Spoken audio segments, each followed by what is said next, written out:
ఏంటి సార్ మీరు ఎప్పటి నుంచి పని చేస్తున్నారు? ఏ డిపార్ట్మెంట్? సార్ మేము సమగ్ర శిక్షలో సిఆర్ఎంటీగా పనిచేస్తున్నాం. దాదాపు 15 సంవత్సరాలు బట్టి సిఆర్ఎంటీలుగా పనిచేస్తున్నాం.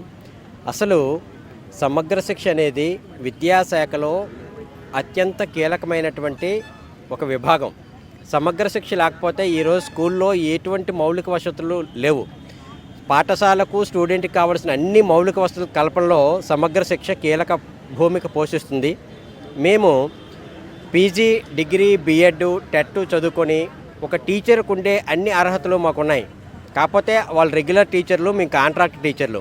టీచర్కు ఉండే అన్ని అర్హతలు మాలో ఉన్నప్పటికీ వాళ్ళకి లక్షల్లో జీతాలు చెల్లించి మాకు కనీస వేతనం కూడా మంజూరు చేయకపోవడం, ఈ ప్రభుత్వాలు విడుదల చేయకపోవడం, కనీస వేతనానికి కూడా నోచుకోకపోవడం మా దుఃఖానికి ప్రధాన కారణంగా ఈరోజు మేము వ్యక్తం చేస్తున్నాము. దశాబ్దంన్నరగా సమగ్ర శిక్షలో మేము కీలకమైనటువంటి విధులు చేపడుతున్నప్పటికీ, ఒక టీచర్కు ఉండే అన్ని అర్హతలు మాకు ఉన్నప్పటికీ కూడా సుప్రీంకోర్టు ఏదైతే చెప్పిందో సమాన పనికి సమాన వేతనం ఇవ్వమని సుప్రీంకోర్టు ఆదేశాలను కూడా ధిక్కరించి బుట్ట దాఖలు చేసి మమ్మల్ని పట్టించుకోకుండా ఈ రోజున ప్రభుత్వాలు, అధికారులు రోడ్డు మీద పడేసిన పరిస్థితి ఈరోజు మీరు చూస్తూనే ఉన్నారు.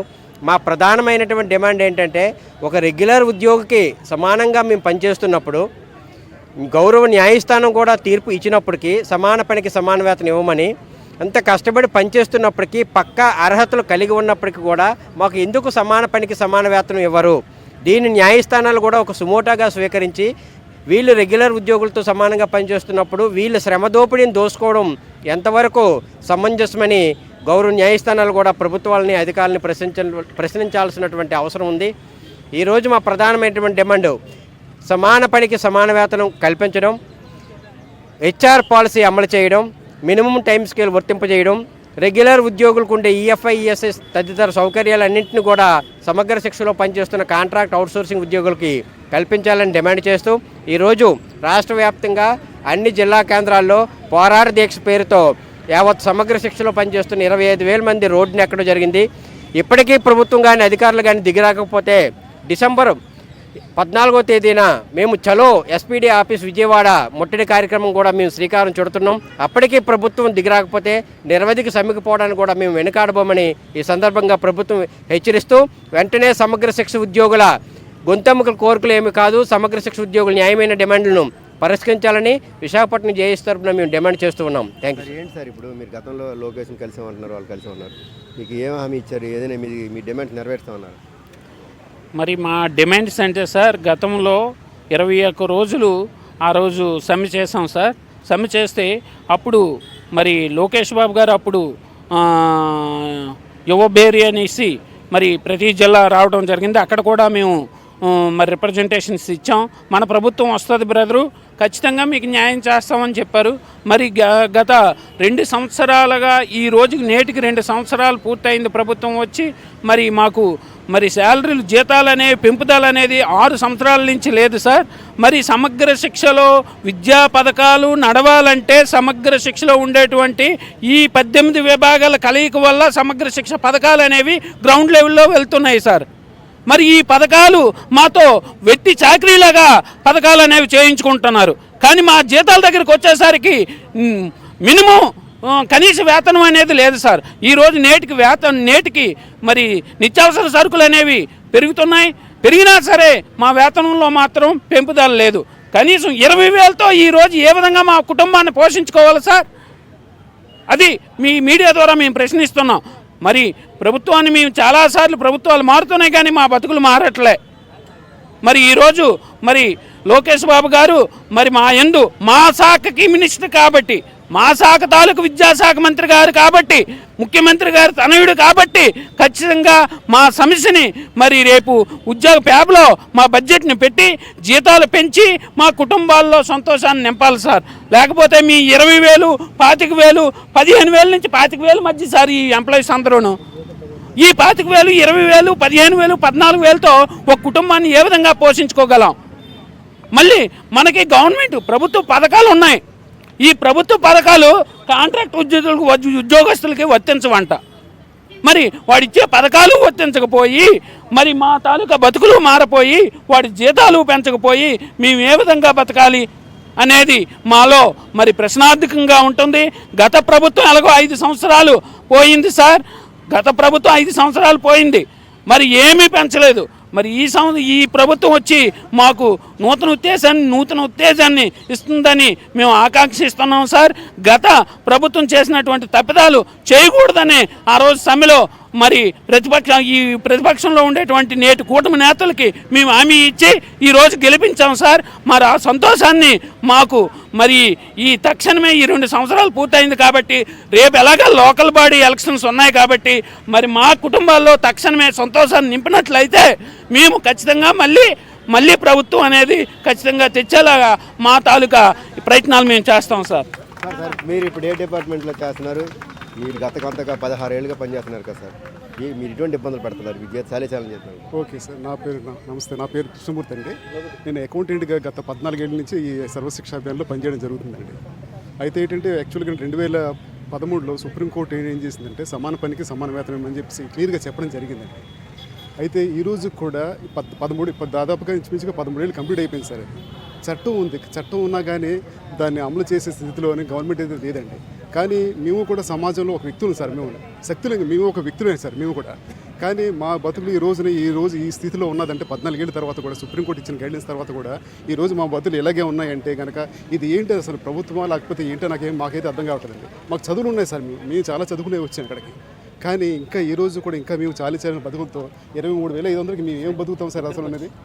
ఆ రోజు సుప్రీంకోర్టు ఏం చెప్పింది సార్, 26,000 ఉండాలని చెప్పేసి ఒక కాంట్రాక్ట్ ఎంప్లాయీగా వచ్చినప్పుడు 26,000 ఉండాలని చెప్పేసి ఆ రోజు సుప్రీంకోర్టు చెప్పిందండి. అంటే ఇప్పటికీ 14 ఏళ్ళు కంప్లీట్ అయింది సార్. కానీ ఈ రోజు కూడా మేము 26,000కి రీచ్ అవ్వలేకపోయాం సార్. అంటే మేము ఎంత లాస్ అయిపోయాం మీడియా ద్వారా మేము తెలియజేయగలం, మా బాధని ఆవేదనని వ్యక్తం చేయగలుగుతున్నాం సార్ మేము. అంటే మేము ఎంత నష్టపోతాం, మా కుటుంబాలు మేము ఎత్తుకుని బతకాలి కదా సార్. ఇది మాకు ఓటు హక్కు ఉంది కదా, మాది సమానమే కదా, సమానత ఎక్కడ ఉందని గవర్నమెంట్ ఖచ్చితంగా ప్రశ్నించవలసిన అవసరం ఆసన్నమైంది సార్. ఇది ఈ రోజు కానీ మాకు కానీ ఒక స్పష్టమైన హామీ లేకపోతే కనుక రేపు డిసెంబర్ 24న చెల్లె ఎస్పీడీ కార్యక్రమాన్ని డిసెంబర్ 10ని ఖచ్చితంగా మేము వెళ్ళి ముట్టడి చేస్తామని చెప్పేసి ఈ రకంగా రాష్ట్ర ప్రభుత్వాన్ని మేము విన్నవించుకుంటున్నాం సార్. మాది ఏంటంటే ఒక రిక్వెస్ట్, అది ఫస్ట్ ఏంటంటే మాది రిక్వెస్ట్ అండి. ఇన్ని సంవత్సరాలు అయిపోయింది సార్ యాక్చువల్గా మేము ఉండి. ఇన్ని సంవత్సరాల నుంచి కూడా అడిగి చేసి ఎన్ని మంత్రులను మాట్లాడితే ఎంత మంత్రులని అడుగుతూ ఎమ్మెల్యేలు కానీ ఎంపీలు మాట్లాడుకుంటూ ఏమీ లేదు సార్. ప్రతిపక్షంలో ఉండాలి, ఈ రోజు అధికార పక్షంలో ఉండేటప్పుడు ఆ రోజు మీకు ఈ బతుకు ఏంటంటే మీకు 23,500 అయ్యా మా ప్రభుత్వం రాగానే మీకు పెంచుతామని చెప్పి అన్నప్పుడు ఈరోజు అధికార పక్షంలోకి వచ్చిన తర్వాత చేతులు ఎత్తేసి ఎంతవరకు కరెక్ట్ అని చెప్పి మేము ప్రశ్నిస్తున్నాం సార్. మేము దయచేసి మాకు ఇప్పుడైనా సరే మాకు స్పష్టమైన హామీ ఇవ్వాలని, సమాన పతికి సమాన వేతనం ఇవ్వాలని చెప్పి మనస్ఫూర్తిగా కోరుకుంటున్నాం సార్. Thank you. మీరే డిపార్ట్మెంట్ సార్? ఎడ్యుకేషన్ డిపార్ట్మెంట్ అండి, అకౌంట్ సెక్షన్. మేము గత 6 సంవత్సరాల నుంచి మాకు శాలరీస్ పెరగలేదు సార్. మేము చాలా ఇబ్బంది పడుతున్నాము. నెక్స్ట్ ఇంకోటి ఏంటంటే మాకు హెచ్ఆర్ పాలసీ, ఎంటీఎస్ ఇవన్నీ ఇస్తామని అమలు చెప్పారు గత సంవత్సరం. ఇప్పుడేమో అసలు ప్రభుత్వం హెచ్ఆర్ పాలసీ కూడా అమలు చేయట్లేదు అని చెప్పి ఇవన్నీ అమలు చేయాలని చెప్పి మేము డిమాండ్ చేస్తున్నాం సార్. మేడం మరి ఏంటంటే వీళ్ళు 16 ఏళ్ళుగా పనిచేస్తున్నారంట డిపార్ట్మెంట్లో మీరు, అయినా సరే మీకు చాలి వేతనం ప్రభుత్వం కూడా హామీ ఇచ్చింది మీకు, అవి అన్నీ అంటే రూల్స్ ప్రకారం అమలు చేస్తాను, ఎందుకు హామీ అమలు చేయట్లేదు ప్రభుత్వం?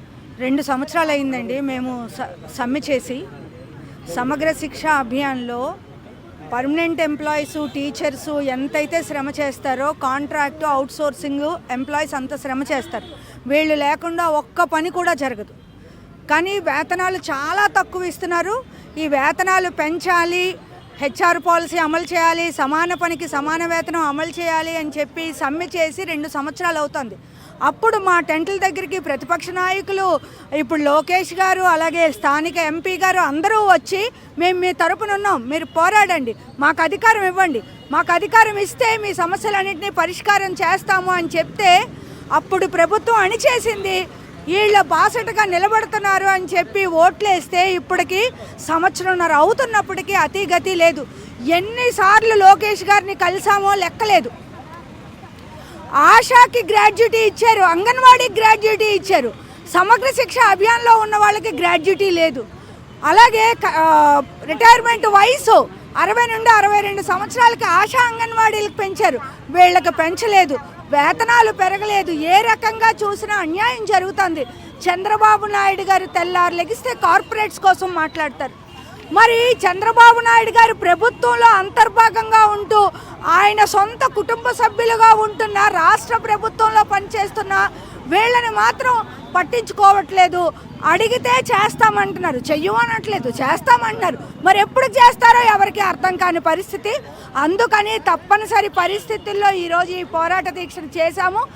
ఈ ప్రభుత్వం స్పందిస్తుందని ఆశిస్తున్నాము. ప్రభుత్వం కానీ స్పందించకపోతే విజయవాడలో డైరెక్టరేట్ ముట్టడికి వెళ్తాము. అప్పటికీ స్పందించకపోతే మళ్ళీ సమ్మెకి వెళ్తామని చెప్పి రాష్ట్ర ప్రభుత్వాన్ని హెచ్చరిస్తున్నాం. సర్వశిక్ష అభియాన్ ఉద్యోగులు చాలా ఆవేదన వ్యక్తం చేస్తున్నారు. గత 16 ఏళ్ళుగా కూడా మా పరిస్థితి చాలా దయనీయంగా ఉందని కూడా వారైతే ఆందోళన వ్యక్తం చేసిన పరిస్థితి. గత ప్రభుత్వం కూడా మాకు అనేక రకాలైన హామీలు ఇచ్చింది, నెరవేర్చలేదు.